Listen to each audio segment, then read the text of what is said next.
Blog Talk Radio. Paranormal Review Radio.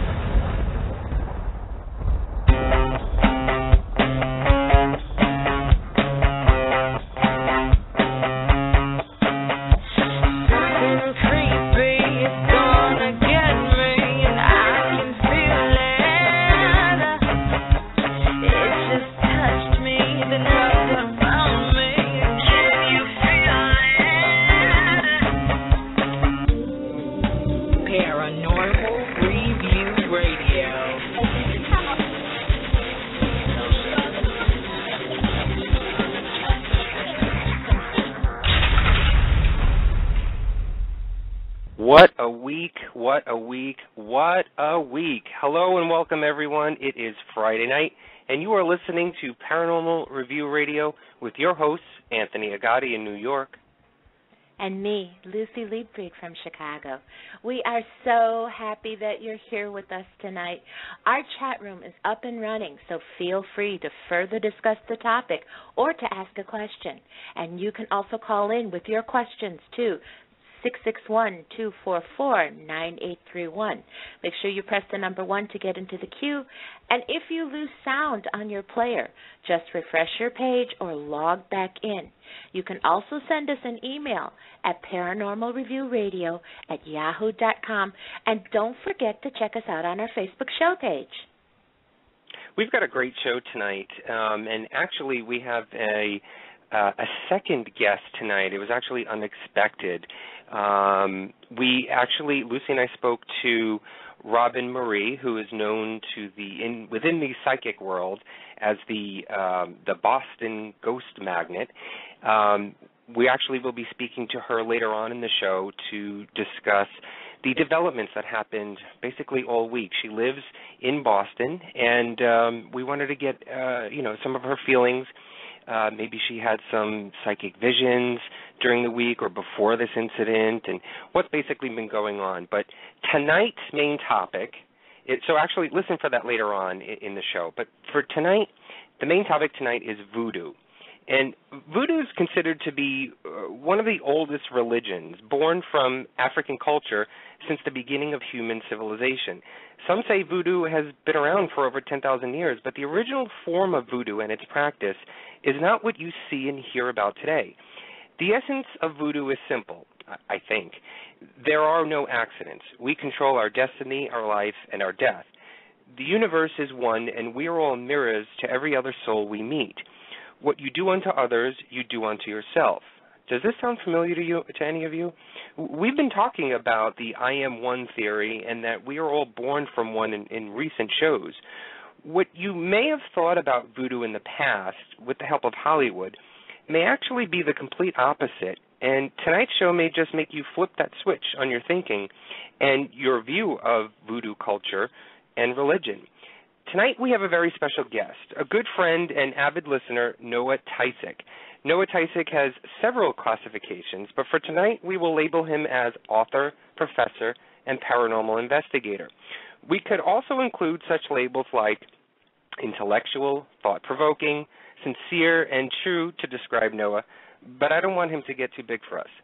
With several books in his repertoire like Exorcist Rising and Visitations, Noah has linked what we think we know to what we should know. Tonight we will be talking to Noah about voodoo, its origins, its mythology, its truths, and some interesting facts that few people may know. Grab your needles and start sewing that doll together and help me in welcoming Noah Tysick. Hi, Noah. How are you tonight? Hi, Anthony. Thank you and Lucy so much for having me on. Thank you, Noah. Welcome to the show. You know, on some of our past shows, you have called in and you have added some great insight to the topics like demonology and spiritual dimensions. But, you know, we've never gotten to know the real you. So you're a professor of philosophy and literature. And how do you transition into the supernatural?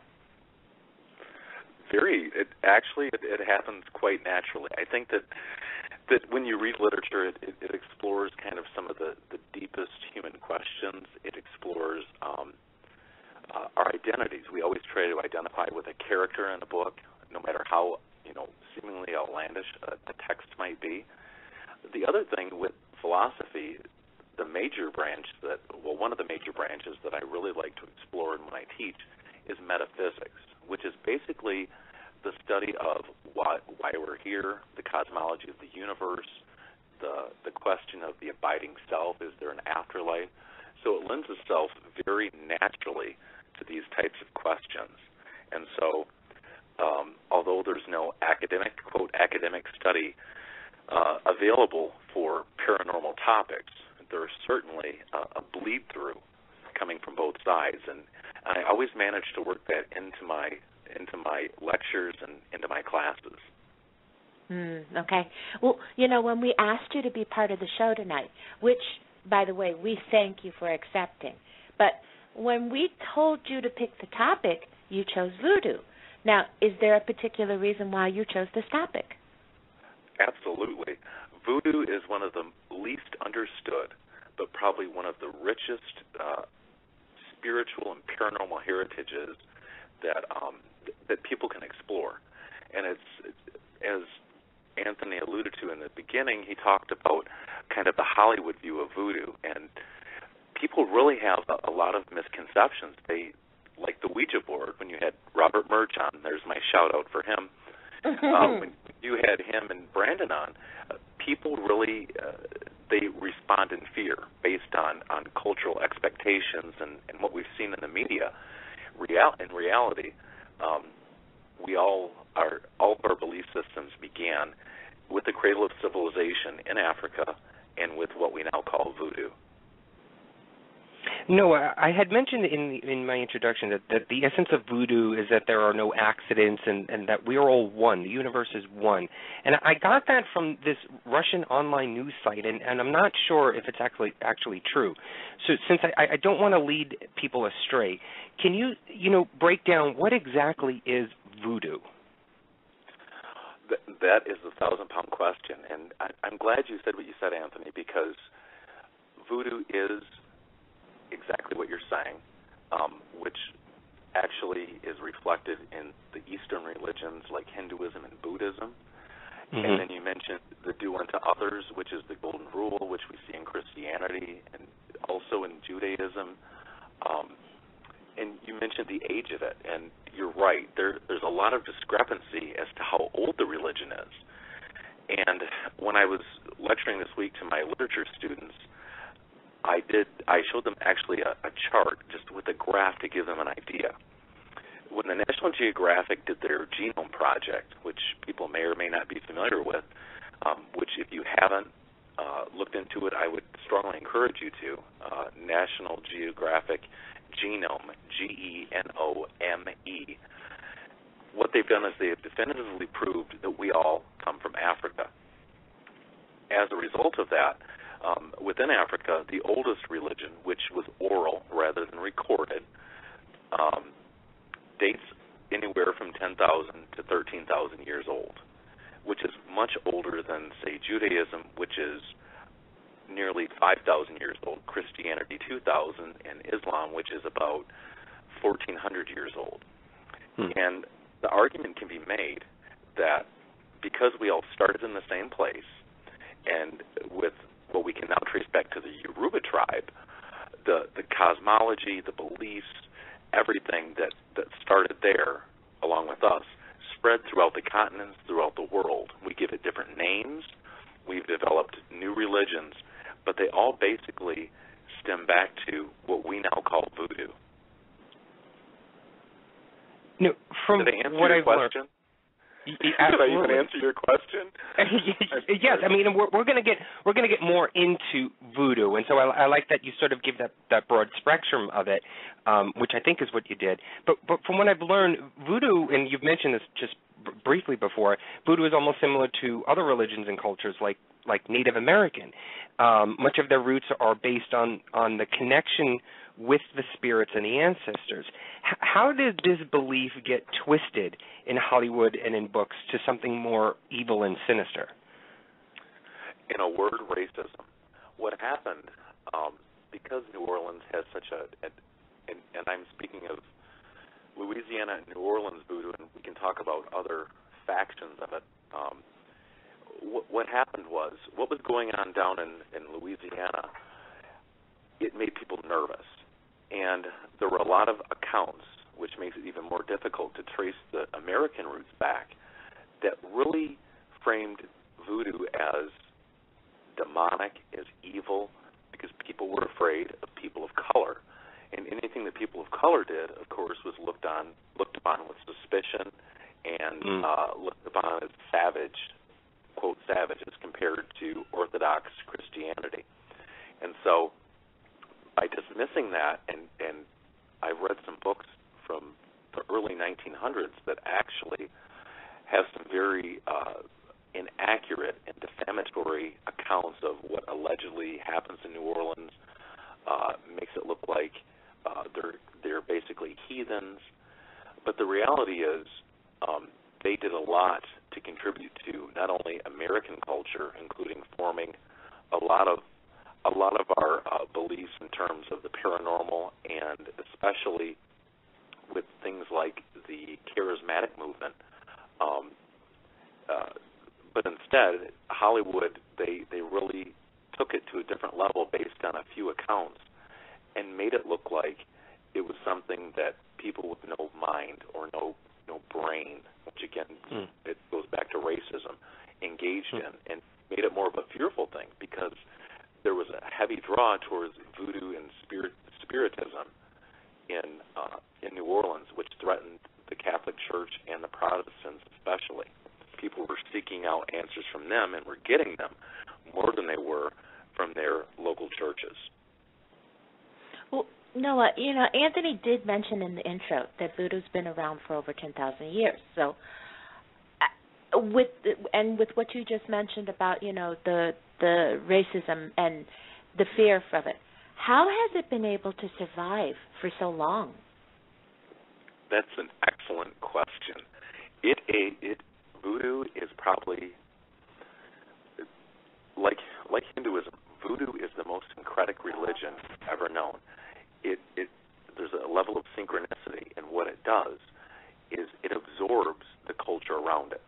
It doesn't steal it or usurp it, but it actually it's very fluid, and that's why people, you can't say this charm does this spell does this. You're going to get different answers from different people, and what it's actually done is it acclimates to the people, the culture, the religious archetypes that are around it, without ever questioning or defaming those. It becomes part of it, and it becomes part of it. And so the reason it survived is because there are people that they believe in deeper spiritual truths that go beyond some of the kind of imagery that we tend to cling to. And, it's basically going back to our roots and what we already know deep down spiritually, but what we're afraid to acknowledge because it threatens our current belief system. Okay. Well, along those lines, it seems like in history, voodoo has adopted other religious icons and the prayers. And one thing in particular interest to me were the Catholic saints and even the Hail Mary. Somehow they've seemed to bled into voodoo at some point. Now, are there any other religions that you can say voodoo has connected with, and how prominent is it? That's a very good question. Because of the very I don't know how to say it, very Christian-centric South, a lot of the Christian icons have kind of bled in what we know to be voodoo. However, Sally Ann Glassman, she is probably the most well-known voodoo priestess living in New Orleans. Mm-hmm. She is actually Jewish, and building on her Jewish faith, she went to Haiti, was officially initiated, and she has been practicing in New Orleans since the 70s. She's been on every station we can think of. I also know that there are people that whatever speaks to them as far as gods or deities, that's who they look to. They look to Buddhism. I'm heavily devoted to Buddhism, heavily devoted to the Dalai Lama, to Christianity, to all of them, and it embraces everything. And what I've seen is that no voodoo altar looks the same. Some have Catholic saints, some will have the Buddha, some will have Kali, the goddess of time and death and rebirth in Hinduism. There's no set pantheon of gods that they necessarily adhere to. And I lost my train of thought. Basically, they don't. Oh, okay. I know what I was going to say. In New Orleans, in particular, the Virgin Mary isn't associated with any older deity because traditional, quote unquote, voodoo, they have certain loas or gods that they're devoted to. In Louisiana and in New Orleans, they have the Virgin Mary, and she is worshipped as the Virgin Mary. Outside of that realm, she's worshipped as different deities, but they're specifically devoted to her. They're specifically devoted to Jesus Christ, but not necessarily in the way that others think they should be. But there is definite adherence to other beliefs, and Catholicism and voodoo are joined hand in hand in New Orleans. You don't have to be one or the other. You can actually be part of both. And the diocese does not frown on that. They don't talk about it, but they, at the same time, they don't shame it or look at it as evil or bad. It's understood. Okay. Well, that points to the fluidity of voodoo. But I do have a question. What exactly is hoodoo? Hoodoo, and people great question again. People intertwine the two. Hoodoo is actually it's separate. However, because of the fluid nature of voodoo, hoodoo often becomes part of it. Hoodoo is 100% American, probably the most American, other than the Native Americans, but modern American religion that there is. And it's not really a religion per se. It's basically a collection of beliefs that are usually passed down through generations, and it focuses more on healing, on sympathetic magic, on folk magic, on herbs and candles, and what we call voodoo dolls are actually called poppets. It's a way of actually working with the spirit world in a very tangible method. Human beings don't like abstractions. They like ritual. In fact, we need ritual in some way. And especially in America, people that are 100% American, they have no other background. They don't have bar mitzvahs. They don't have all these rites of passage that you see in other religions. They basically have, you've got your birthday, your graduation, maybe your sweet 16. But when it comes to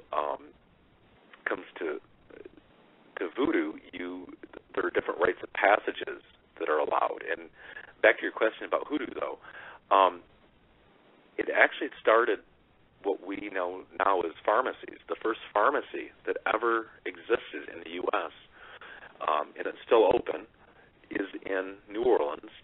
And the pharmacy at that time did not have, pre-manufactured pills made by Pfizer or GlaxoSmithKline or any of those. What they actually had were remedies people had passed down, things like chicken soup, things like a poultice, where you take the bread and the milk and you put it on a boil or an infection and it draws it out. Kind of the cool thing, though, is what we knew, and for those of us that, are above a certain age, there's always been soda fountains in pharmacies, not now, but there were always a lunch counter and soda fountains. Well, in the first pharmacy in New Orleans, the soda fountain was actually meant for medicinal purposes. People were given different tonic waters, and whatever the pharmacist, who was a pseudo-doctor, pseudo-pharmacist, and more importantly, a hoodoo practitioner with herbs would help them concoct a drink that would soothe whatever ailment they had. In these tonic waters, they would, of course, have quinine, which has a lot of medicinal properties. Sometimes they would have myrrh, as in gold, frankincense, and myrrh, which actually kills infection, and other roots and tinctures that could heal a ton of ailments. And so hoodoo actually kind of formed what we now know as a pharmacy and where we go to get our remedies, and they still call them remedies in New Orleans. Hoodoo is a very rich practice, and is probably more of what I look to rather than voodoo proper, because it lacks a lot of the hierarchies and the initiations and the kind of the dogma and the secrecy that goes with voodoo. It's open to anyone, can be practiced by anyone, and it's more of a sharing and a family type thing that's done. Noah, I hate to do this in the middle of the show, but it seems as though your phone is choppy, and I think people are having a hard time hearing you, and I want to make sure that your words are come through very clearly. Is there a way that maybe you can, and I'm not sure if it's the phone or not, if there's a way that you can hang up and then call right back in? I sure can. I'm so sorry. I'll be right back. Okay, perfect. Thank you. Bye-bye. Okay, so while we wait for Noah to call back in, I just wanted to make sure that everybody was able to hear what he had to say, and it was sounding very choppy. And I know this is such a great topic, voodoo, especially for me, Lucy. I don't know, you know a lot more than I do, if I'm correct in saying that, right? Yes. Now, is it because of Santeria? No. You know what? It's hard to explain, but I've always had an interest in religions, and for some reason, the study of voodoo has always been, how do I say, easiest. And I don't know if it's the connection through the Native American side or anything. I don't know if it's my connection with New Orleans. But what he was saying about, the Catholic saints being used, for me, it has always made it so much easier to understand. And it's a totally spiritual thing with me. For some reason, I feel a connection with a lot of, I don't want to say, I don't practice it, and I don't subscribe to rituals or anything like that. But I do know that learning about it has really, really, everything has clicked. When we've talked about certain subjects and certain religions, and sometimes it takes a little bit for me to go in, do the research, and try to figure out, kind of like work my way back. But with voodoo has always been just so, there's been like an almost instant understanding. So I kind of want to say that maybe in a previous life, it really figured greatly in what I was doing. I don't know. But the understanding of it, the things that he said about the Catholic saints, I do know for a fact that a lot of the slaves that were practicing made their owners very nervous. It made the white population very nervous. So one of the things that they were, is Noah back? Yeah, I think we got Noah. Noah, are you there? Okay, are you there? I am here. Am I sounding better? I think so. Okay. Keep talking. Keep okay. Just mention something. I didn't hear what was said when I was off the air, but I'm assuming I'm coming through better now? It's still choppy. It is still choppy? Yeah, I'm not sure if it's the connection or if it's the phone. I eliminated all. Let me eliminate the last thing that could be interfering, and it could actually be my computer. I'm shutting that down, and I will shut off all other internet connections that might. I so apologize. No, I'm sorry. It could be mine. I have way too much wireless stuff going on in this house. Let's see. I'm going to make it all, turn off all the interference. We just Even want to make sure I have a lot of everyone dimmer hears switches. you. I have dimmer switches in my house too, and those can interfere with phone calls. So, all right. Oh, really? Okay. I think you're sounding a little bit better now. Okay, good. Everything is off that would interfere. Okay, it sounds a little bit better. Maybe we can continue a little bit. Okay, so specifically tonight we wanted to discuss New Orleans Voodoo. But first, in order to understand New Orleans concept, how much different is it from Haitian and African voodoo? There is a huge difference. I'm going to grab my other phone, too, so I have it on hand. There's a huge difference. Because what happened is African voodoo, they are not as syncretic. They haven't really evolved. They've kind of, and I'm not saying that in a derogatory way, but what they've done is they're very proud of their heritage, and because it's so old, it seems very different to us. The animal sacrifices, the so-called possession is very frightening to people. Haiti has a lot of the element there is so much different than in America. Again, the animal sacrifices. We also have. Am I coming through okay?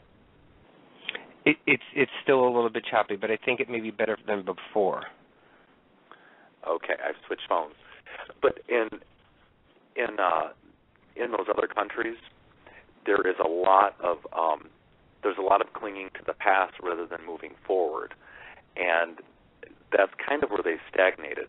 Whereas in New Orleans, many of the practices do not involve animal sacrifices. For example, Sally Ann Glassman is a vegetarian.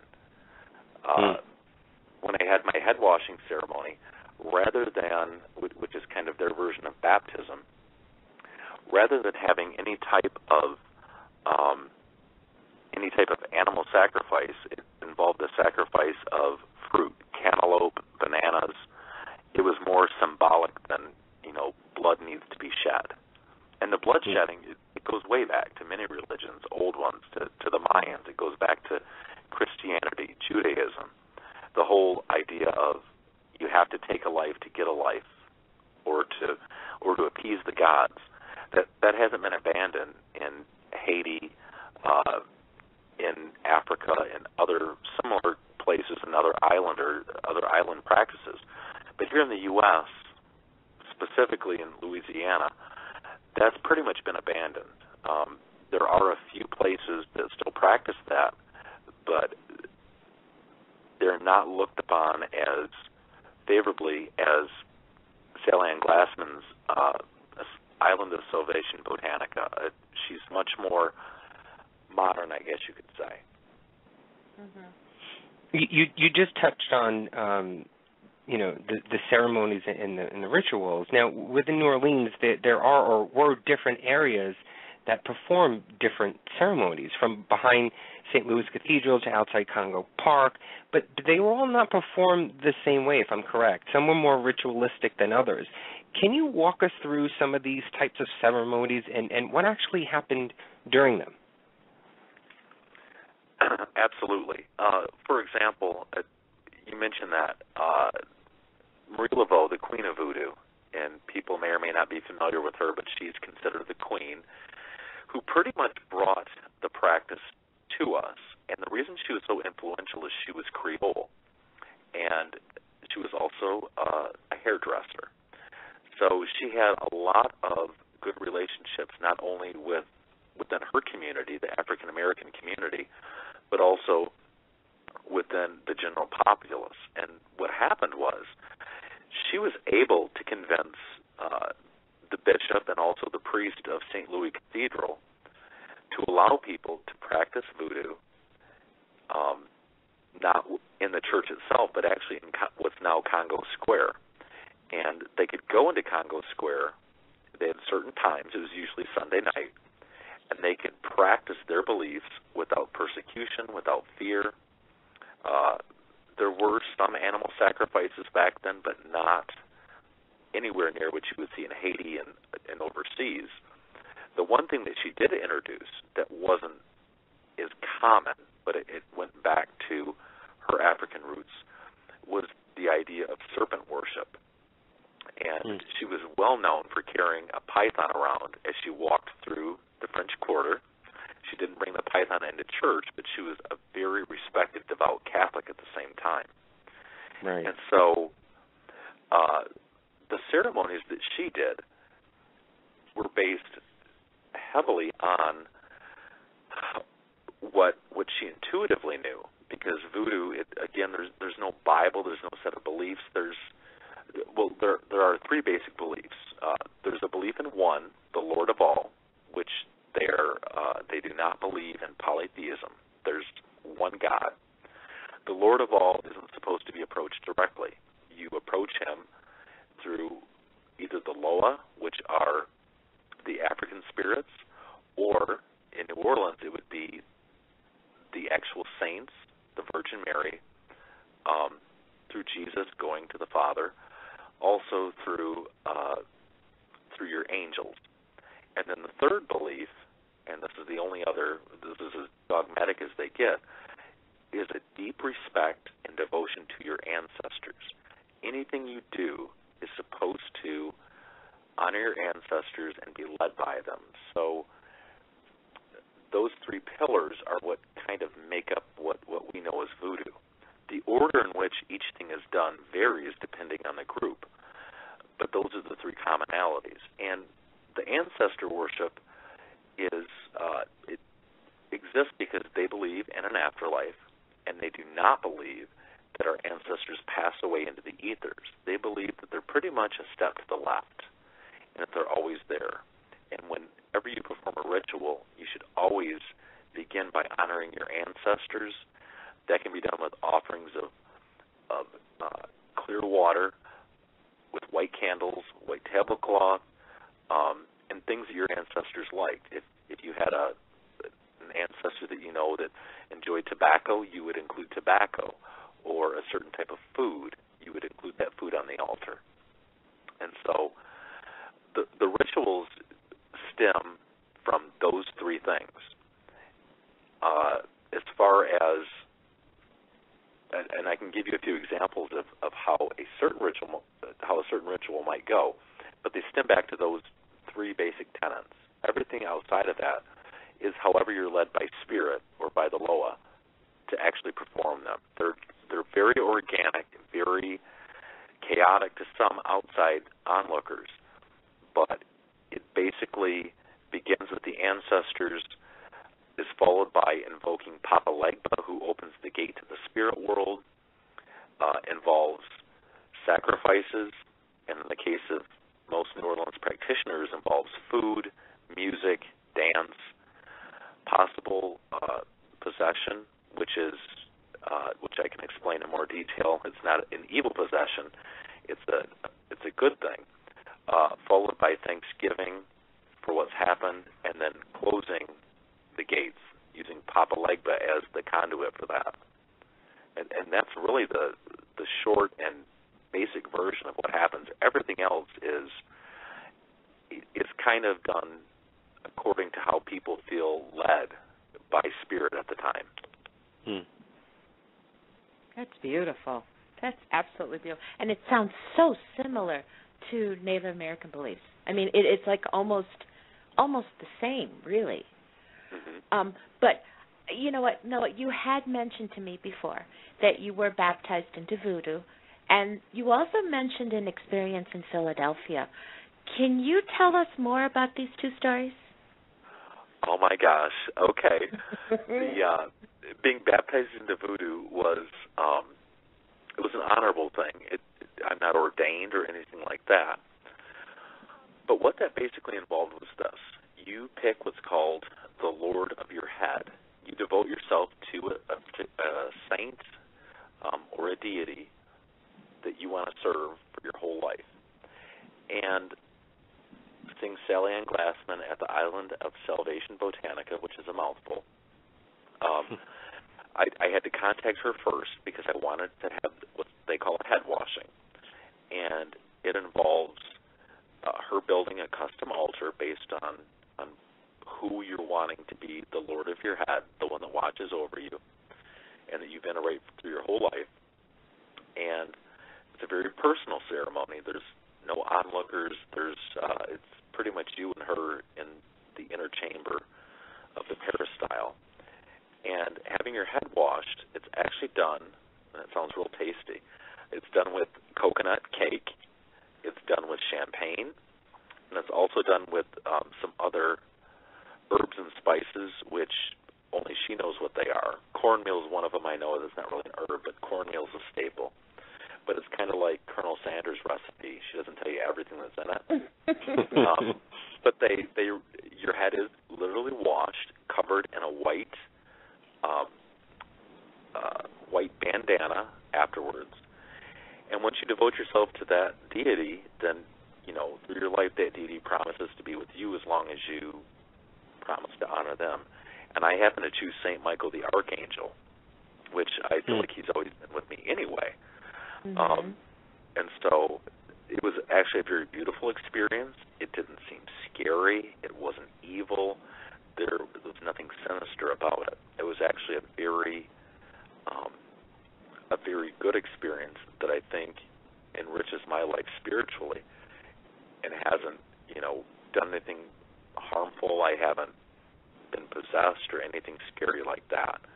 So that's a good thing. And if people are interested in voodoo, a head washing ceremony is a nice way to transition into that so that you feel like you're part of that worldwide community and you can not be tied down by any obligation, to go to a peristyle or like in a lot of churches, go to this potluck dinner, be part of this youth group or anything like that. You're pretty much you're in when you do that.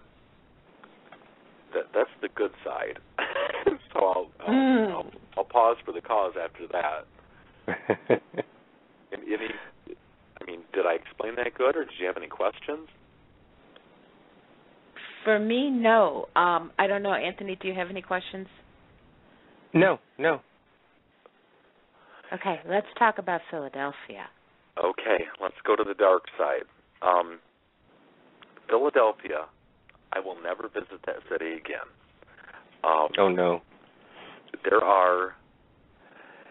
Throughout the U.S., there are pockets there's people all over the U.S., but there are heavier pockets in different parts of the U.S., and their version of voodoo varies tremendously. Miami, their voodoo involves practices that are combined with what's done in Cuba. It involves practices that do involve a lot of chicken sacrifices, which in itself, we all love us. Here comes KFC again. We love us some KFC, so I don't see any harm in that. Indianapolis, Indiana, actually, I've met with people there that practice it. But Philadelphia has a very heavy population of voodoo practitioners, and I get conflicting numbers, so I hesitate to say a number, but it's large. It's in the tens of thousands at least. And the reason there are so many practitioners there is because that was our original capital, and slaves were brought directly from Africa, from Haiti, and other surrounding islands into that area of the country, and they brought with them the direct practices of what's done in Haiti and Africa even today. Now, the thing that kind of confuses me is that they're invoking spirits and deities that are similar to what you see in Louisiana and New Orleans. However, there seems to be more of a sinister side to it, and that involves invoking, specifically, they're very devoted to Baron Samedi. He is the god of death. And they're also very devoted to the Gede, who are kind of the lost spirits of the dead. Because they venerate death in such a primal way, I think that it manifests in a very frightening manner. And so I'll try to keep this brief, but I was in Philadelphia about 3 years ago for a conference, and I learned about their church And through several, it was like almost trying to hook up with a prostitute. You didn't know the location, you didn't know the time. Through multiple texts and phone calls, they interviewed me, wanted to know my motives, they wanted to know everything. And I was finally given entrance into a ceremony, and they said that they would let me know where to come 2 hours before it started. 2 hours before the ceremony began, I was given an address, which was not at the temple. It was at the personal home of somebody in South Philly. And I took a cab. I was alone. My friends told me not to go, but I went. I spoke with my mother before I went, just in case. These people were freaks, and she encouraged me, whatever you do, she had a gut feeling, don't drink anything that they offer you. If they offer you something to drink, don't take it. I get to this house, and I told the cab driver, I said, here's $20. Please come back in exactly 2 hours. And she promised me she would. So I go into this house, and it's extremely dark. I can't see anything in front of me, and it's very bright outside. It's dimmed. I can make out figures of people that are wearing all white. They're wearing the white cloths on their head, but it had a very heavy, oppressive feeling to it. And they told me the ceremony that day was devoted to Orleans Voodoo, who was basically the lord of their head, all of their heads. And they worked on me for a couple of hours, meaning I wasn't allowed to see the priestess, the Grand Mambo. She was in the upper level of the house. I was on the main floor. The ritual was supposed to take place in the lower level. And what had happened is I was given two mentors, a husband and a wife. They were very kind at first, answered my questions, talked to me. The whole time a lot of people were coming and going. They insisted on taking my shoes, and this was the dead of winter. They took my coat, which had my cell phone. And, I wanted to know when the ceremony would begin, and I was told, well, it begins when the lowest theta began. And I thought, okay, well, we'll go with the spirit. And what happened over an hour and a half's period of time, things got increasingly heavy. The drummers started playing in the basement. I could hear them playing the drums. And I didn't get that same feeling I got in New Orleans or in any other spiritual tradition.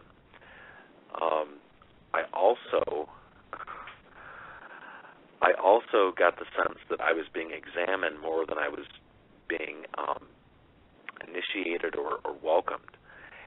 And the one gentleman who was left alone with me, who was a priest, he took me one-on-one, and he kept offering me a glass of water, which I politely refused. His wife would come in intermittently, also offer me a glass of water, and it started to make me uneasy because they were almost indignant that I drink whatever they were giving me. And then at one point, it's almost like the atmosphere shifted. It shifted from being a friendly environment to everybody was downstairs, the drumming was at a feverish pitch, and the man looking at me no longer had the same physical appearance. It was almost like something else was looking through him, and not just through him, but behind only one eye. That one eye took over, and he looked at me, and he indignantly said, "What exactly do you want?" And I said, "Well, I'd like to, participate and see what you guys have to offer." And he told me how New Orleans Voodoo was nothing but a tourist trap. It wasn't legitimate. It wasn't the real deal. And I told him, I said, it's been 2 hours, but I have to go. I'm at a convention. I have to leave. And then he called on a bunch of people. The lights came up, and he said, "What do you mean you want to leave?" He said, "We've invited you in here. We sent your cab away." They knew I had a cab outside, and they weren't going to let me leave. And I had to get forceful. I was afraid, so I turned my anxiety into anger and told them, "I have to get out of here." I told them, I said, "I'm not asking you. I want my shoes. I want my coat. I'm leaving now." And I would manage to get out, my cab happened to come back. But here's the thing that lingers with me. I had in 2 gold hoop earrings, and they were not the kind that just have a snap on the back. They were wires that go through your ears that you basically have to pry out. You have to bend in half. I get back to the hotel, and I notice that my left earring is missing. It was in there when I left. The person that was there with me at the event also noticed my earring was missing. I've never recovered it. It wasn't lost. And I never heard from this group again until I made a radio appearance with another station, and I talked about them in particular, and I got 2 very threatening and strange emails telling me to keep my mouth shut and letting me know that if I were to talk about them again, that I would see them again. Oh, no. Very dark group. I did some research on them. They sacrifice animals as large as bulls, but they can't do it within the city limits. They have to go over into New Jersey. They have to get a permit to do it. They give a very sanitized face to National Geographic, to the press, but what I experienced in person was ominous. It was dark. I don't like to say I believe in the devil per se, but that was probably the darkest energy I've ever been in contact with, and it made me physically sick, and it left me afraid. I thought maybe I shouldn't have messed with voodoo, maybe I've tapped into something I shouldn't have, but this group was very different, and again, like you said, Anthony, what you read about voodoo is what we do to other people we're doing to ourselves, and I think we had a lot of people that were didn't love themselves or their lives very much, and they carried a lot of negative energy with them that manifested in the most palpable way that I've ever seen. Do you think that maybe they somehow kept your earring as a way of keeping the connection with you if you did sort of, quote-unquote, get out of line, that they could still have this tie with you and possibly do something? Absolutely. I don't know how they got it, which is the scary part. But a series of very unfortunate events happened in the year that followed. It was, and my rational mind kept saying, it has nothing to do with these people. But part of me almost still wonders. And, I've had to do some things to kind of deflect and pray and whatever harm they've meant me to kind of ward that off.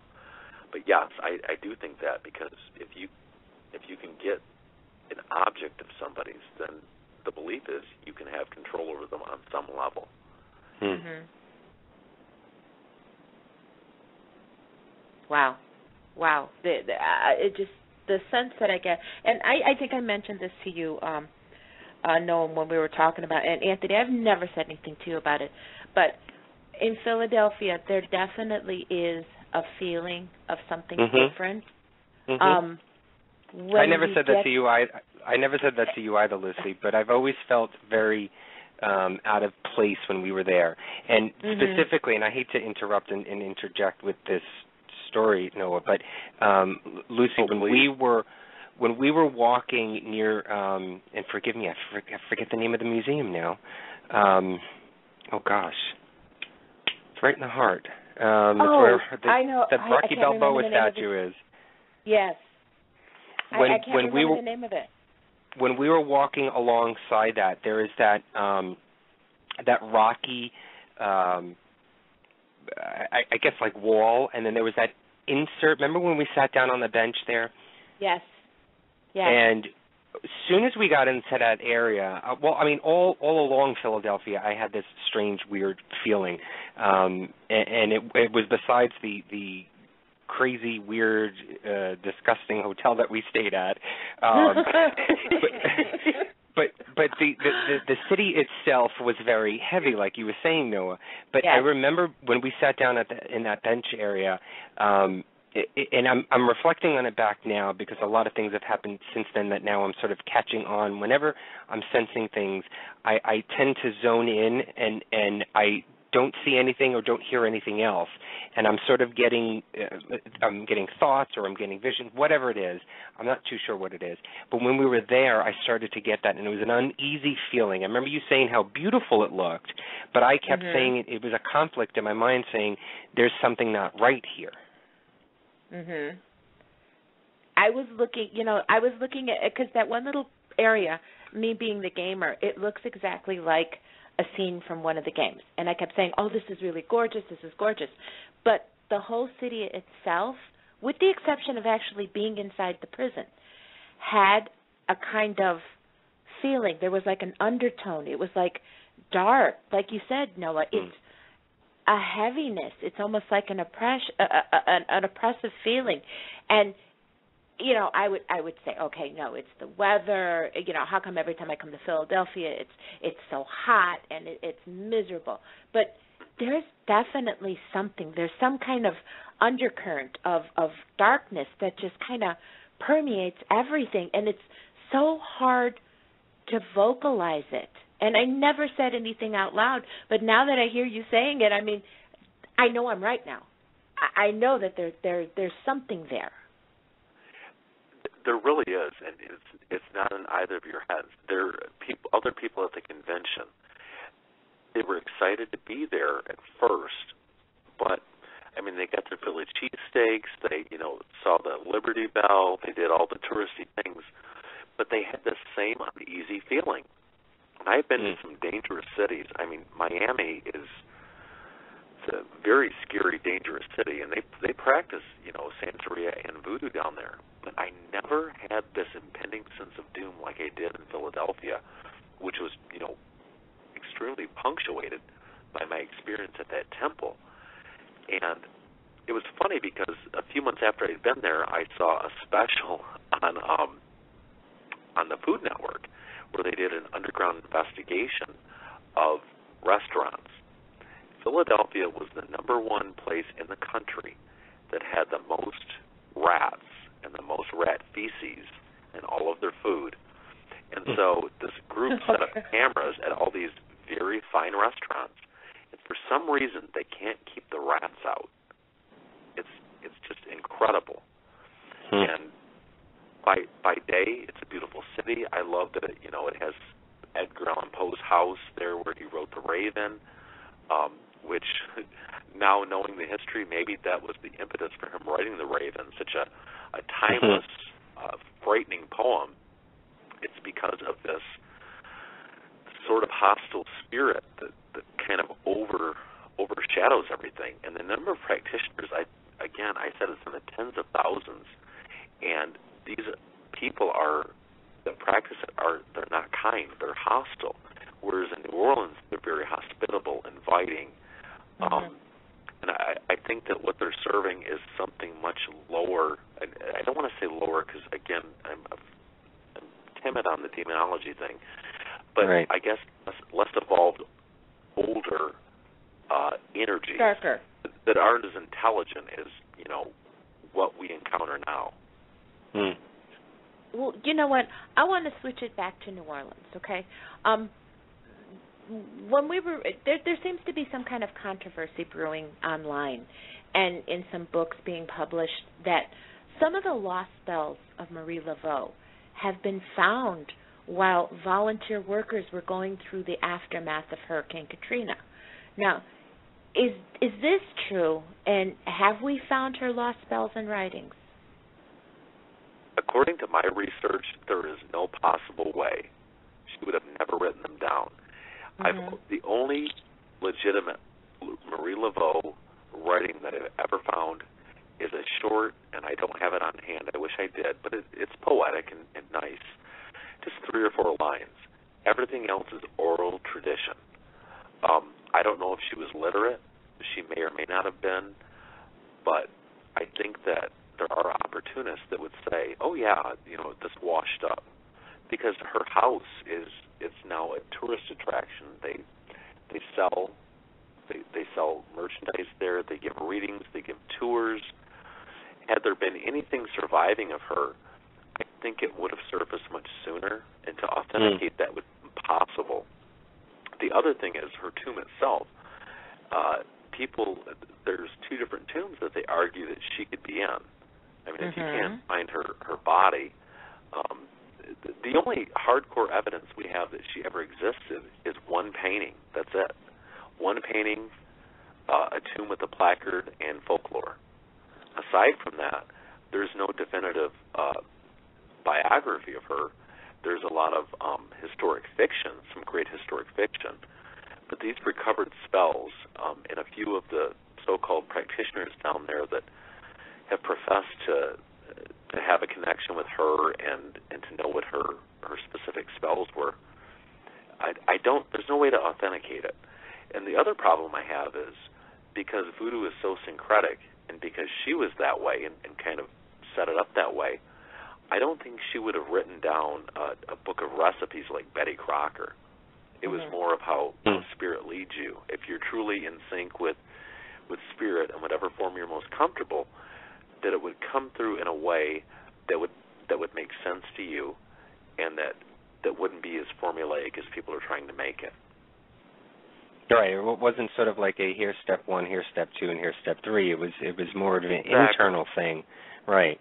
Well, I mean, it's still keeping on that same topic of Hurricane Katrina. I think we actually talked to you about this question that I'm going to ask you. I can't remember if we did or not, and I didn't get a chance to actually go back in the archives to listen to some old shows, but do you think, and it sort of relates to voodoo as well as the spiritual realm or spiritualism, do you think that the disaster of Hurricane Katrina stirred anything up in the quarters and in the land in regards to voodoo or to the spiritual realm itself? In terms of voodoo, I don't think it did. But in my understanding of the paranormal, I think that it could have stirred up spirits in general. Because I know that here in Michigan, there's a prison, maximum security, Jackson Prison. I toured it this summer. And when they started to renovate, they had a lot of things start to happen because they were breaking up those bricks. And when I went with a friend and we toured the prison, I was dubious. I thought, okay, they're saying they're seeing ghosts. When they started talking about one of the wardens, the actual lighting system in the room started to malfunction. It was comical, but but at the same time a little bit scary. And so I think whenever the elements come in like that very heavily, I mean, it can, I think, stir up, whether it be buildings being damaged or graves being disturbed. I think it can cause a bit of unrest in the spirit world. And I'll give you two examples. One is the whole reason they have the above-ground burial is because of the flooding in New Orleans. They had a problem in the early 1800s of corpses literally being in the streets, and they had to do something about it. The other thing is, in front of the big cathedral, St. Louis Cathedral, which is actually a basilica, Pope John Paul consecrated it as such, the park right in front of it used to be used for public executions, and they literally stoned people to death with bricks and other rocks that they found.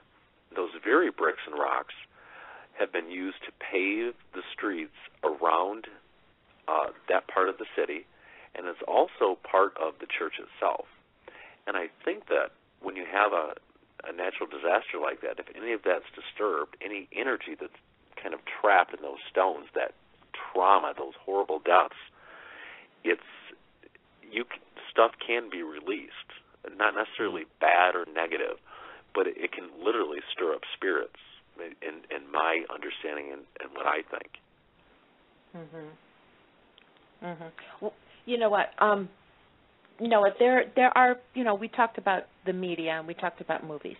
And one of the movies that I have seen that has to do with New Orleans voodoo in particular, it's called The Skeleton Key. Now, in it, 2 house slaves, they use voodoo to transfer into the bodies of others. And there was a message in the movie. And the message was that one has to believe in voodoo for it to work. Now, my question was, couldn't this just be a psychological factor that if one believes so strongly that something can happen, the mind will react if it has? Mm-hmm. You bring up probably the best voodoo/hoodoo movie ever made. As far as accuracy goes, the actual tools and spells used are probably the least dramatized of any voodoo-related movie I've ever seen. As far as the psychological aspect, absolutely. I think that with any belief system, if people believe strongly, if someone says, I've cursed you, then they're going to feel the effects. But at the same time, I do know that positive spells or positive sympathetic rituals that take place for people that have no knowledge of it work. They don't have to believe in it. It just works. I've seen it personally, and I can give you an example. There was a study done about 10 years ago. Deepak Chopra and a team of investigators, I don't remember the city, but what they did is they went around within a 15-mile radius of the arena where they would meet, and they drew blood from volunteers, didn't tell them why, drew blood, and ran a series of tests looking for two things. They looked for cortisol levels to see how anxious people were, and they looked at that stress hormone. They also looked at serotonin and other dopamine, other levels that kind of gauge well-being. And then they had a meeting at the arena, and they basically sent out positive energy, positive light. They prayed for the people of the city to lift depression, to minimize anxiety. And then a week later, they went back and they got follow-up samples from those same people. Every single person in that study had an improvement of at least 45, if not 75%, in either a reduction of the stress hormone cortisol or an increase in dopamine and serotonin. So I do think that if something is real and true, as shown in that study, that whether people are aware of it or not, it does have a positive effect. But that's positive. Negative, I'm not sure. I do think that there is some level of gullibility that happens there, depending on people. But I do think that we can't rule it out as it's totally psychological. I do think that there are times and instances where there can be a very tangible impact without people being aware at all. I read somewhere that Haiti just recognized voodoo as a religion, even though it's been practiced in the country for centuries. Noah, what do you think will evolve or happen when people learn the true essence of voodoo, the real lesson of what voodoo truly is? That's a great question, Anthony. I think that as a human race, I think that we're starting to not lose faith in, but kind of spread our wings and not be so bound by what we were taught or told to think in our upbringing. But what I think, people are looking elsewhere. They're looking at Hinduism. They're looking at Buddhism. They're looking at their own beliefs and why they believe what they believe. And I think that whether they call it voodoo or not, what they're going to find is the best barometer of a belief system is your own spirit, your own, call it gut instinct, call it the witness in your spirit, that we should be led more in a private way than by a priest or what other people tell us. And I think there's an awakening happening where people are really starting to get away from all that. And whether we acknowledge voodoo per se, it is a driving force, and it is the oldest religion that did kind of form our psyches, and it's built into our cellular memory, where we will start to look at and consider works for us, not what other people say works for us, or the lack of it. Some people prefer not to have any specific beliefs, but to be more curious, which I think is beautiful too. Doubt is a form of curiosity, and by being curious about things, matters of the spirit and the paranormal, I think curiosity leads to breakthroughs that don't come from anybody, but from our own experiential selves and from what we know for ourselves without being told. People seem to tend to, I've seen this all around, and I've heard this throughout my entire life. You know, people love to sling labels and stereotypes at people, at things. Along the same lines as the question that I had just asked, do you think that even though people may penetrate voodoo itself and get into the heart of it and really understand, I mean, we've tried to touch on it a little bit tonight here, but to be able to get through that title of voodoo, because it has such a stigmata, a stereotype, just in the name itself, not necessarily the entire concept of it, but it's the name itself. Do you think it's going to be so difficult to pass through that name for people to understand what it truly is, what it really means to learn and to practice and to preach and to be within voodoo itself? Do you think that name is what is actually, the gate that's holding people back?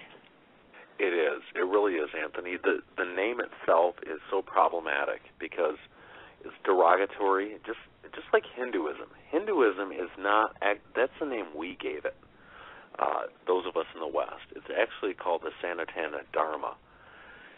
And I think labels don't serve us well, and I think it's very confining.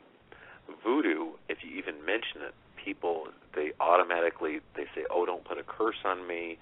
Right. Don't do anything against me. And they see it as weird. But the reality is, I think that people, hopefully listeners, they'll reconsider some of that stuff.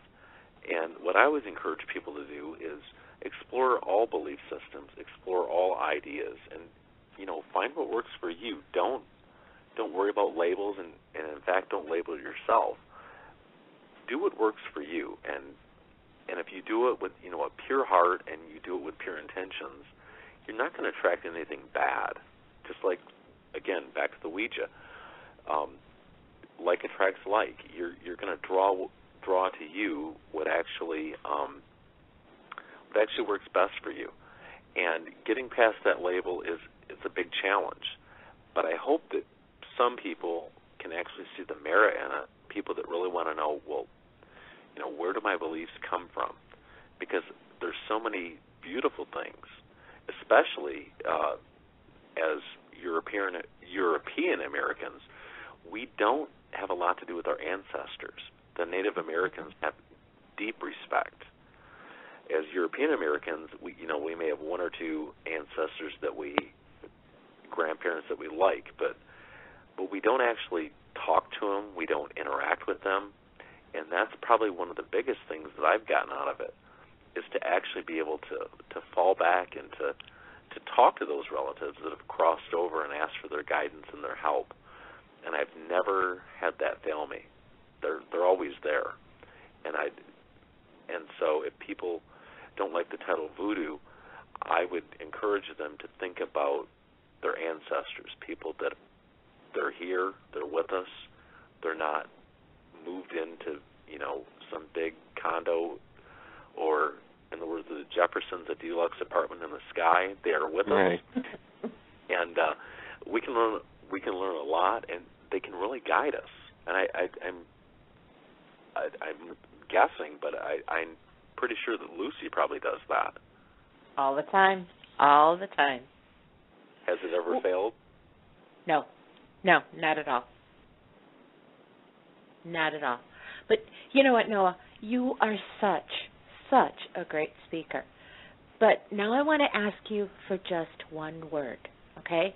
And what one word do you feel sums up what voodoo is all about and what it feels to learn, practice, and preach, the so-called taboo religion? I would say surrender. Why? The reason I say surrender is to not fight what you already know, what you intuitively feel, what your spirit knows, to surrender to your own truth, to surrender to what's drawing you, because I found that the things that draw us are the things that we're actually wanting anyway. And I think that if we surrender to whatever it is that we need, it comes to us.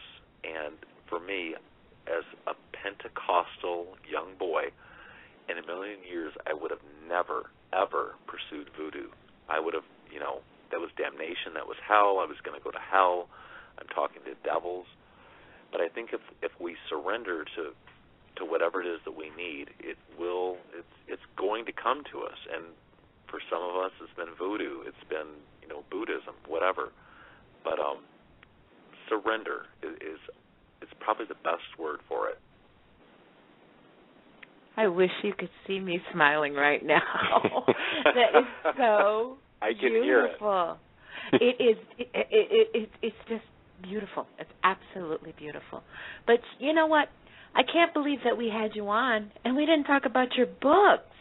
But maybe next time we can get into them a little bit more.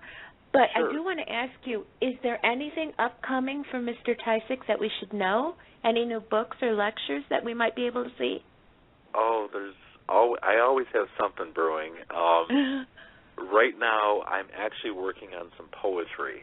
Nothing paranormal. Just I'm going back to poetry. It's been a while since I've had a book, but I continue to study and practice every religion I can get my hands on, explore the paranormal.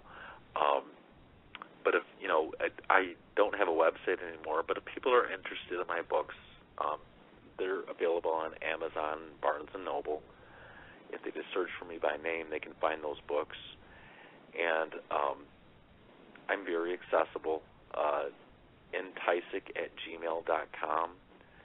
People feel free to reach out to me. I'm always happy to talk about these types of things and help people in any way I can. But nothing overly paranormal yet for this year, but we'll see what happens. All right. Well, you know what? It has been so great to have you on, Noah, and I know you have your fans in the chat room tonight. So I just want to say thank you for coming on the show. And thank you we're guys talk, so much. We're definitely going to talk to you again soon. Please. I love your show, love being on here, love listening to it, and it's been my distinct honor to be part of it tonight. Oh, thank great. You so much, Noah. Thank you so much, Noah. Have a great weekend, and hopefully we'll set up a new date for you to come on, and we'll talk more about your books, which are absolutely amazing. I know Connie is the biggest fan, and Nell is the biggest fan of your book. So I do want to get you back on the show again. So thank you again for coming on tonight and talking about this great topic. And I really do hope everybody really, takes some time and really think about voodoo and what it really is. Don't just get hung up on the name voodoo itself. Read about it, look up on it, talk to people about it. Just get involved in it, and you may be surprised at what you learn. So, again, thank you so much, Noah, for coming on tonight. Thank you, guys. I really appreciate it. You have a great weekend as well. You too, Noah. Thank you. Take care. Thanks. Bye-bye. Bye-bye. Wow, amazing. Amazing. That is just so cool. Okay. Yeah, we're gonna put some links up to Noah and for his books on our Facebook page, Paranormal Review Radio. So take a look at that, and you'll be able to see what books he's written, and hopefully you'll get it. And next time he comes on, you can listen to him again. It'll be great. But I think what we're going to try and do now is, I think, Lucy, you're going to try and get Robyne Marie on the line, right? Yes, I am. Yes. All right. So see if you can try and dial her in now. I apologize for doing this live on the air, but again, this was very unexpected, and Robyne Marie has graciously accepted to come on our show and talk about what basically has been going on in Boston, and she's pretty much there in the heart of it all. And so we wanted to get her on the line and hopefully see if she has any insight, maybe even some psychic visions or thoughts. Hello, Robyne. Hi. Yes, Lucy. hi, my friend. How are Hi, you? Robyne. How are you? We've got you live on the air right now, so. What a crazy week. Well, why don't you tell us where you are now? And you know, we've just learned, and over the news that I've been listening to before we went on the air, that you know, the second suspect was caught. But tell us where you are right now, and what town and what's going on there by you. I'll tell you, just moments ago, we literally had a spontaneous parade that broke out in the streets because now you know, he just recently was captured, and they've taken him to a hospital, so he is alive. We wanted him alive, so we'll be able to have some answers given to this. And they're still checking around to make sure there's not more bomb explosives and things that may be detonized. And so they're being very cautious about it, but everything pretty much is going back to normal after a whole week of this. We've been on lockdown. Today we lost cable, we lost cell phone connections several days this week. You know, even the power was off this afternoon. So, well, what has it been like for you all week since Monday? You know, me personally, if you're trying to get at that, me being a spiritual person, I wrote about a lot of these things happening. I've had precognitive dreams about all of this, and so to me, it's been personally very, very disturbing. Very hard to sit there and see my dreams and visions that I've had be played out. And, you know, unfortunately, there isn't anything that I could do about that. Were you actually getting visions of prior to Monday? Were you getting the visions and thoughts? Here's the thing. 2 Fridays ago, I did a radio show. So, I mean, you can even listen back to, you know, the recordings and all of this.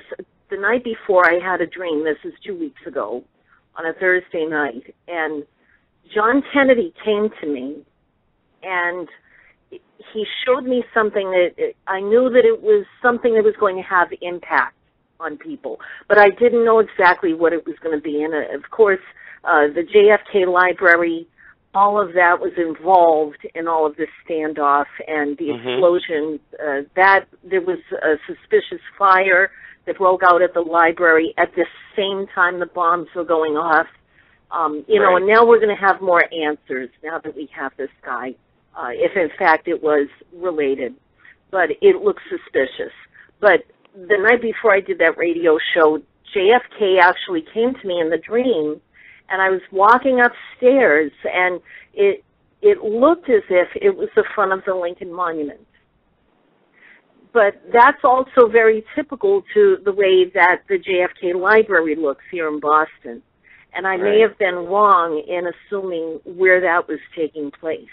But I walked up the staircase, and JFK was at the top of it, and he started walking towards me. And I always know when it's one of those special dreams because it's very suffocating to me. Whoever I see in the dream, it's like they almost go into my face, and I can't breathe. So I knew that as that happened, it was something very significant. The staircase that I was on split into 2. And it wasn't a bomb or anything like that. It wasn't from an explosion or an accident of any type. It just very cleanly split, and the staircase broke away from me. And I was wondering what the symbolism was behind that. And I just feel like all of this broke out only several days after that. Could it have been that you... I'm sorry, Lucy, just one more thing. The splitting of that staircase into 2, I mean, I don't know, maybe I'm just grasping at straws, but could it have been the 2 suspects? and the crumbling down. It's just the shake-up of the concrete and what has gone on there. I may be grasping, but that's what I'm getting when you're saying that. I know. I mean, it was very clear that there were two parts, and I felt like, it was a division of, civilians and government, because I know a lot of things are going on in Washington. And, it was all the gun control thing and all of that was happening last weekend. And, I was wondering if that was related. Now that this has happened, I'm thinking, was that pointing towards two being significant, that there were two suspects involved in this? Clearly with JFK coming to me, he's my boy from Boston, Right. That's my contact. The Kennedys, all of them come to me in my dreams that are deceased, and, they give me so much insight. So I knew that this was something very serious, and I said it live on the radio show the next night because it really bothered me. Well, Robin, one thing that I really wanted to ask you about, while all this thing is going on, and I'm watching live feeds and watching all the things that are happening, seeing the replays, the energy that I am feeling is just so, it's not right. It's very, I want to say, almost like turbulent. Have you felt that? I mean, it's almost as if I'm waiting for another shoe to drop. Yes, and, I'm kind of nervous because I feel like there may be other things that follow from this, and I always hope I'm wrong, okay? But we still need to be very cautious, and I know the police are still being very guarded about this. Mm-hmm. There may be other people and even a whole movement that's involved with these guys. Mm-hmm. So hopefully we'll find out more in a few days.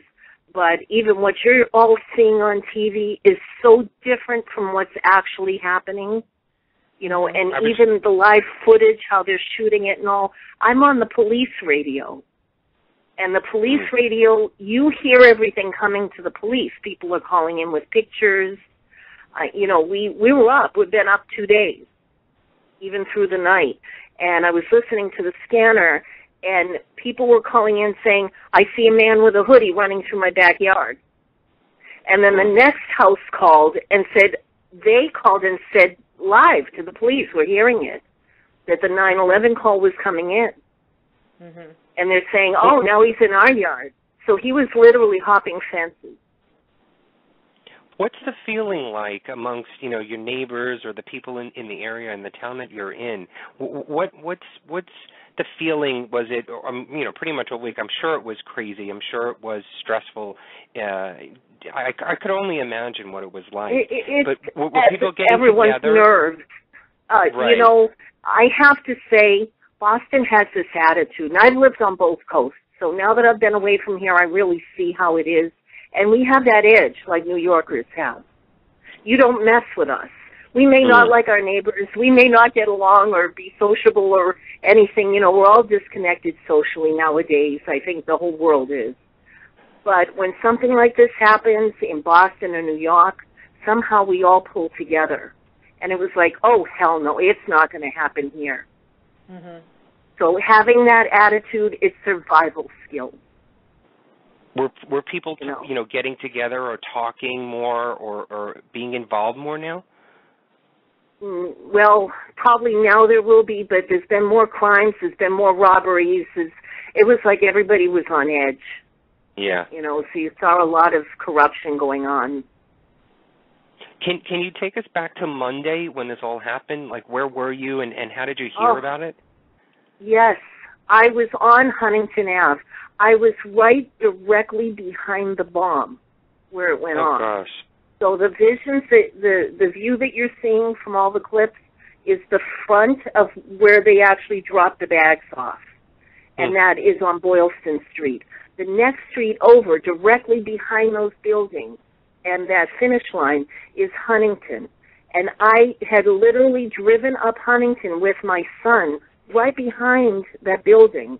And I was only 2 blocks away when all this happened. So we missed it by about 7 or 8 minutes of that going off. Wow. But then we were locked in downtown because I had a 3 o'clock appointment, and this happened at 10 of 3. Right. So, and we couldn't get out for hours. It was just crazy. What has the feeling been like? I mean, from what I understand, that everybody was instructed to stay inside their homes, that no one was to go to work, there was no school. Yes. I mean, what was that feeling like? This was literally a war zone. This is what you see happen in other countries. And to have that happen right here, it was just horrific. And especially, I felt so, you know, and I had people in my home with me. You know, there were 3 of us home here. And to have the power and everything shut off today, you know, this is like going back to the Dark Ages. We were completely paralyzed from having any communication with anybody. You know, wow. Very, very frightening and intimidating.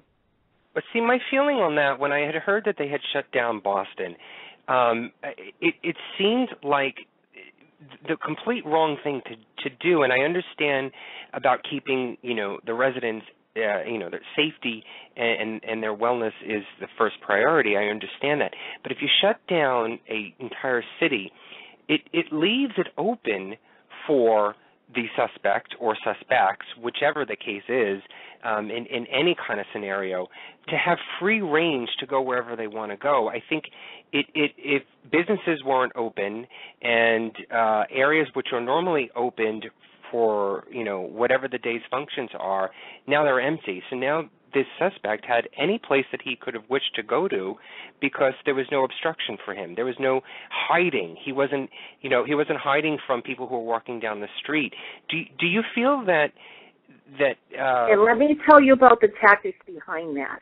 There were wall-to-wall SWAT teams everywhere. They also called out the military. We had drones, and this is another thing that I wrote. You can go on Facebook and look at everything that I wrote about my dreams and everything else. I saw these drones going by windows. We've had choppers going by windows and looking in with floodlights and thermal imaging cameras and all of these things that we actually use in the paranormal investigations really come in handy.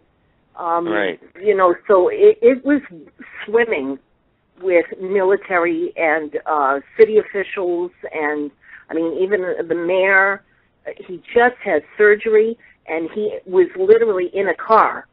They lifted him into a car so he could drive around today. Oh, gosh.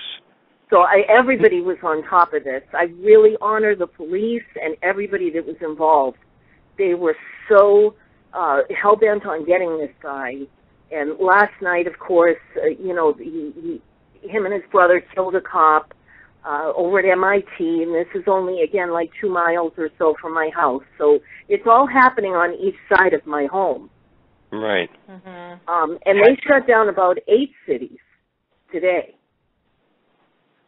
I'm sure you've been watching the news, and I think it's the uncle and the father had come on. Yeah. I know I was watching CNN earlier, saying that there could possibly be a setup or that they were framed. What are your thoughts on that?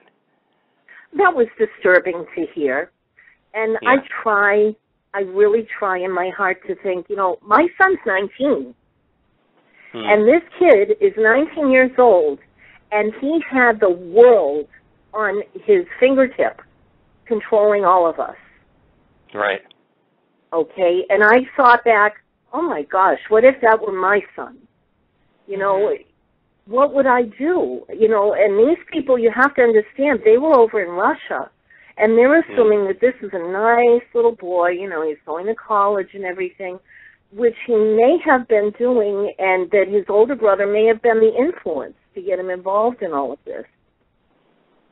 But I have my son home here, and my son actually went on to Amazon, and these are things you can look up, and he looked up the guy's wish list on Amazon. Why he did that, I don't know, but, you know, this is how a kid thinks, you know, at 19 years old.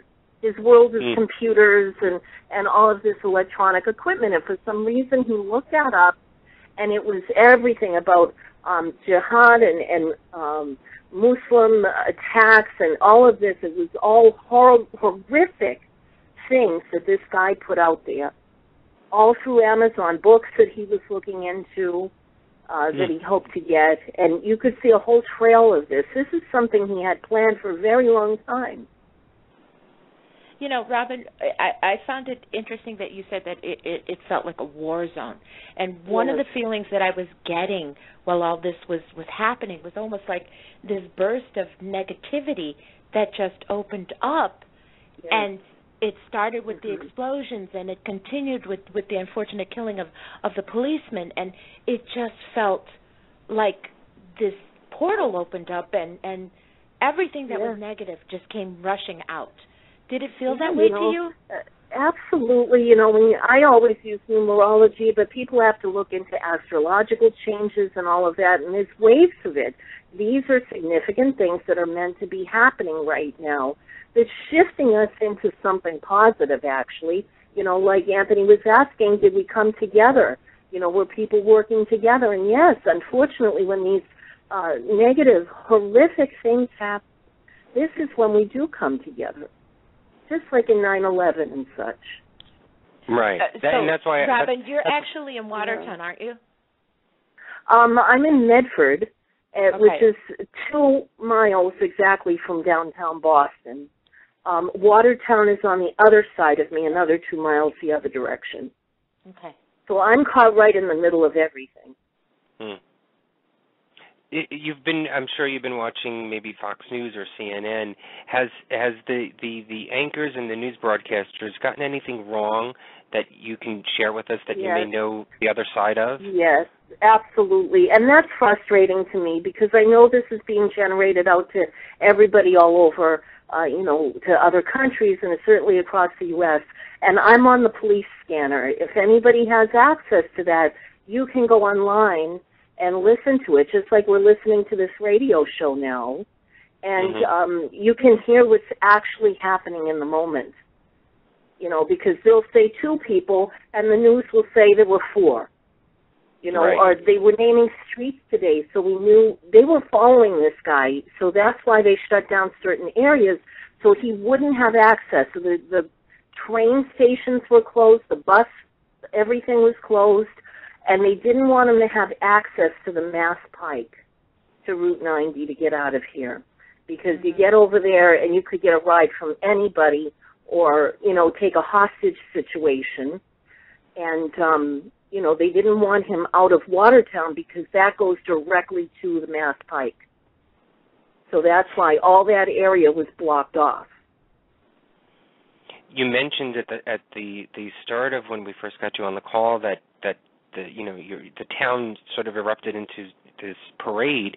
Do you think that maybe now people can start to try and relax? I know not getting back to normal is probably out of the question for a while, but do you think that the stress level can come down a little bit so that people can actually try and become normal, come Monday morning, if that's possible? And it's almost a hysteria. It's like it's tension, and it's gone on since Monday, but it's certainly built overnight. Last night was the most horrific thing, and then today, knowing that this guy is right in this neighborhood, and we still couldn't get him, it was building, and it was almost like a hysteria that came over people when they got him.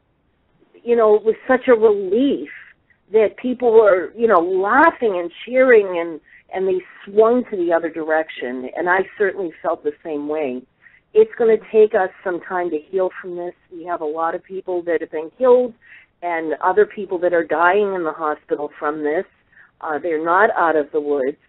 Fortunately, some are, but there's over 180 people that went to the hospital, and probably even more. We have a lot of homeless that were down in that area that we may not even know about that got injured. So we have a lot of repair here. Some of the pictures were horrific, and some I could not even look at them. Is there anything that, and I think you touched on it a little bit, is there a hope, or is there a brighter side, or is there some words that you can maybe share with everybody and our listeners that take something as ugly as this and hopefully make things better, or is a brighter side to it? you have to have hope. You must. You know, this is where they say love shall prevail. You know, this is the positive energy that must come in. People like myself and other spiritual people out there, and just the average person that just has the slightest inkling of hope inside. You must share that with others. You have to. And this is all across the country. We're dealing with a lot of things besides just what happened in Boston this week. And we need to all come together and give that hope to somebody else that's feeling down. You have to. Because, you know, this is where it's either lift yourself up or they win. You know, that you fall under their control. And we can't let that happen. No, we can't.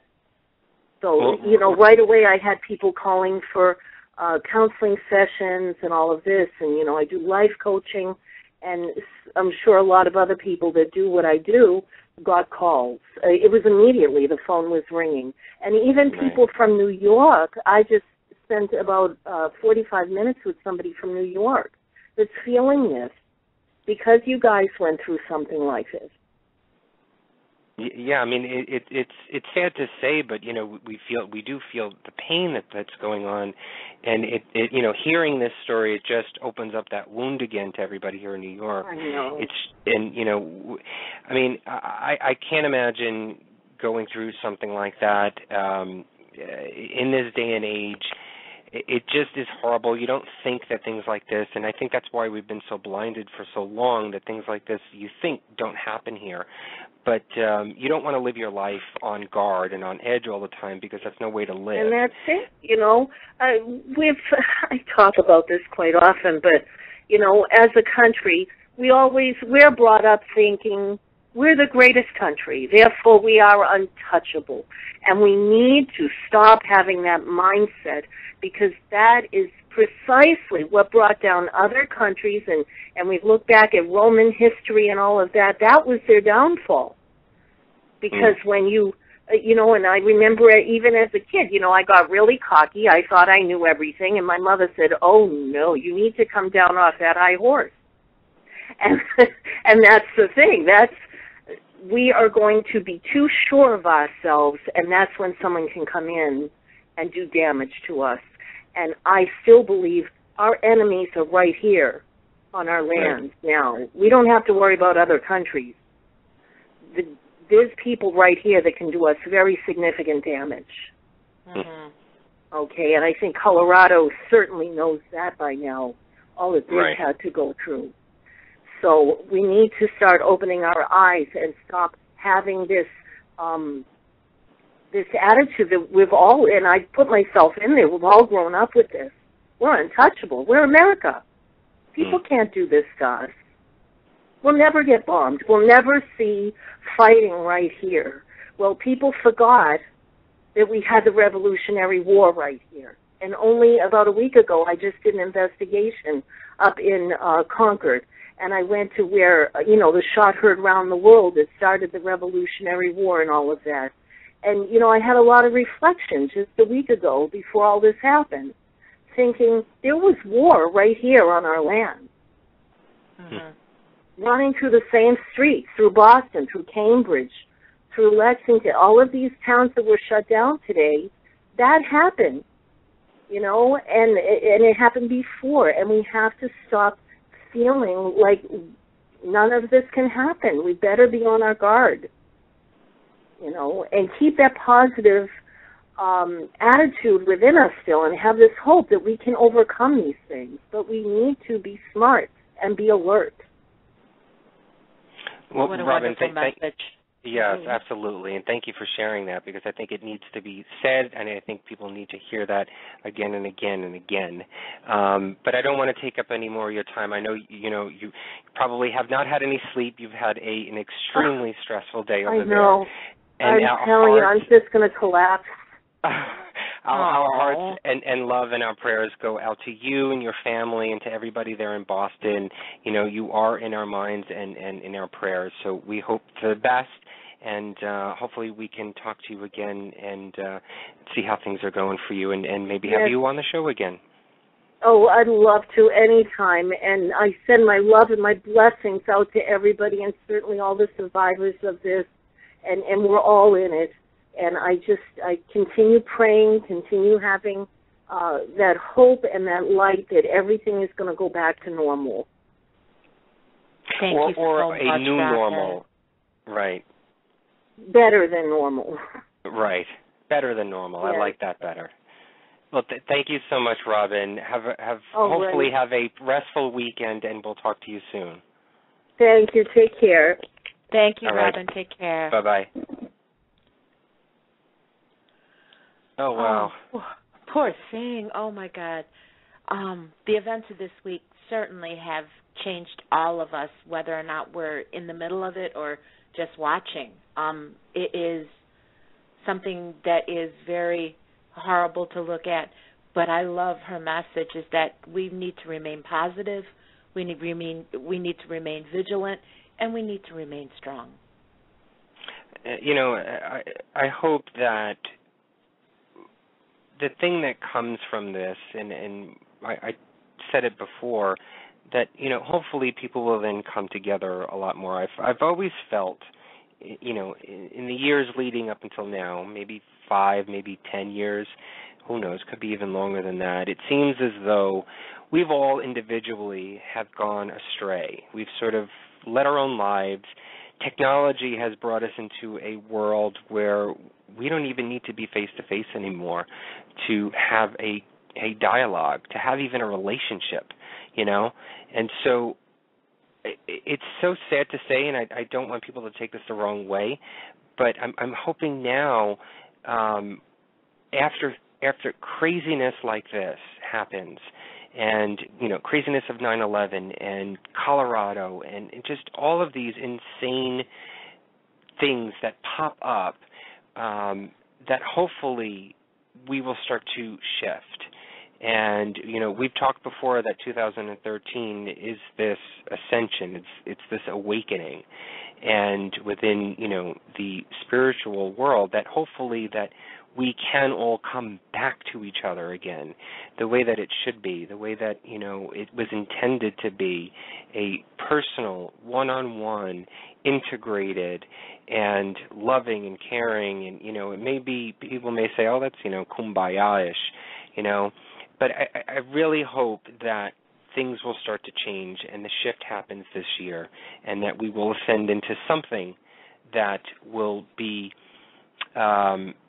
able to be built upon and grow within the next years and decades to come, so that we change the world and we shift the way that things were to a better place to be. I don't know if I made sense there, but I'm just speaking off the cuff. Are you there, Lucy? Did I lose you, Lucy? I think I did. Lucy, are you there? All right. See if you can call back in. I'm not sure what happened to your phone. But I hope you guys got the message tonight. We did want to bring Robyne on.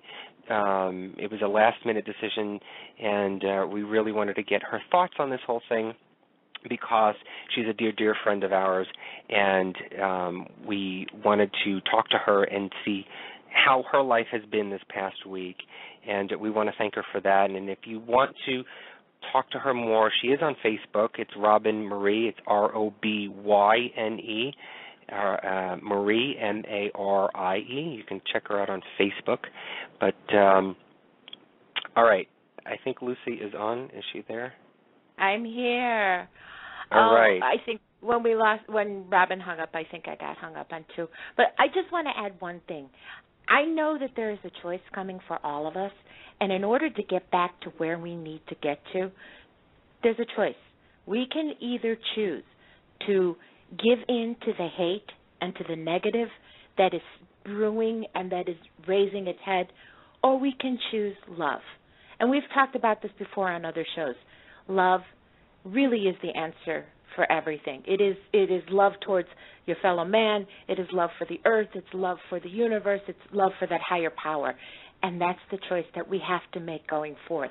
I think all these things that are happening in a way to raise our awareness that there are negatives and there are positives. And in order to move forward, we have to choose the love. Well That's all said. I wanted to say.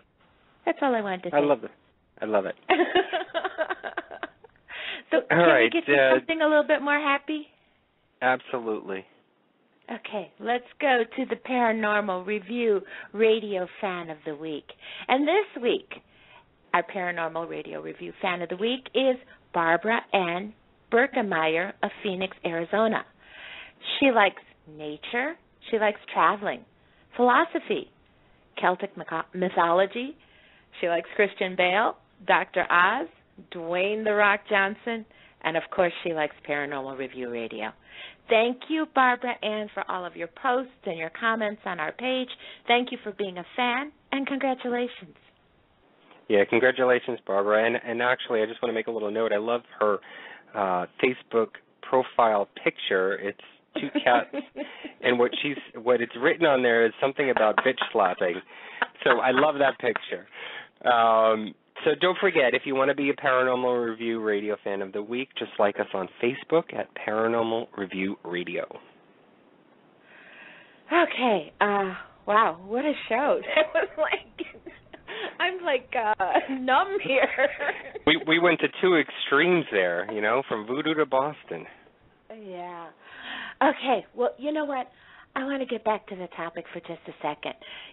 Voodoo is a thing of mystery and magic. Now, whether it's shrouded in darkness or viewed in the light of day, so many of us don't know what it really is. So what we hope tonight, you were able to get a better understanding of what voodoo is. I know we did. As many non-mainstream practices, voodoo has been the subject to quite a bit of false representation. We do want to thank Noah Tysick for joining us tonight and opening our eyes just a little bit more to what the truth is. He's such a brilliant light in a sea of darkness. We also want to thank Robyne Marie for taking the time to speak with us tonight and to give us an inside view of what was really going on in Boston. We're sending out our love and our prayers, and we just hope that everybody, Robin, her family, everybody in Boston are okay and that you remain safe. So next week, we want to revisit a favorite topic of ours, and it's a favorite topic of many of our listeners. It's time for a Bigfoot update. Next week, we are going to welcome back to the show Bigfoot researcher, Bigfoot historian, and an accomplished Bigfoot artist, Jeff Hilling. Jeff has several books on the subject of the creature, including The Great Bigfoot Film Mystery, Bigfoot Booyah, and his newest book, American Bigfoot. So join us next Friday night to find out if we're really getting closer to discovering the truth about Bigfoot, or are we further away than we've ever been? We want to thank everyone for listening and for being here with us every single week. You guys rock. Anthony, thank you for being the best co-host on this planet and several others. People are going to start to think that I pay you to say that. I didn't get my check this week, okay? Yeah, okay. So, until next week, my dear Parapeeps, keep searching for the truth and have a paranormal week. Good night. Good night, everybody. Paranormal Review Radio.